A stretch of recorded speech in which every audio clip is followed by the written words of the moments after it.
ইসলামী রাজনীতির নামে, ইসলামী রাষ্ট্রের নামে যেগুলো এখন চলছে, এগুলো ইসলামী রাজনীতি নয়, ইসলামের নামে রাষ্ট্র নয়। ইসলাম আল্লাহ তাআলা চাপিয়ে দিতে বলেন নাই। ইসলামের রাষ্ট্র ওইটাই যেখানে মুসলিম অমুসলিম সব মানুষের সমান নিরাপত্তা, অধিকার, স্বাধীনতা, রাহমাতুল লিল আলামিন সাল্লাল্লাহু আলাইহি সাল্লামের যে রহমতের রাষ্ট্র, রহমতের দুনিয়া,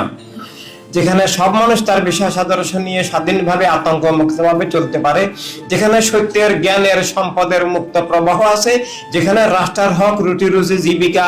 সবার এক দলের এক গোষ্ঠীর ক্ষমতাসীনদের নয়, যেখানে রাষ্ট্র হচ্ছে সব মানুষের কল্যাণে, সেবায়, নিরাপত্তা, বিধানে, রক্ষায়, যেখানে সরকার হবে জনগণের সেবক, জনগণের প্রতিনিধিত্বশীল, জনগণের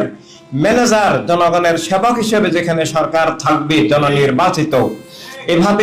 সেটাই ইসলামের রাষ্ট্র। সাইনবোর্ড লাগিয়ে, নাম লাগিয়ে ইসলামের রাষ্ট্র ঘোষণা করা, এটা ইসলামের নামের মোবারকের অপব্যবহার শুধু নয়, এটা ইসলামকে কবর দেওয়া, ইসলামকে জবরদখল করা, এটা ইসলামের নামে ধোঁকা প্রতারণা কায়েম করা, ইসলামের নামে দলীয় মতবাদ চাপিয়ে দিয়ে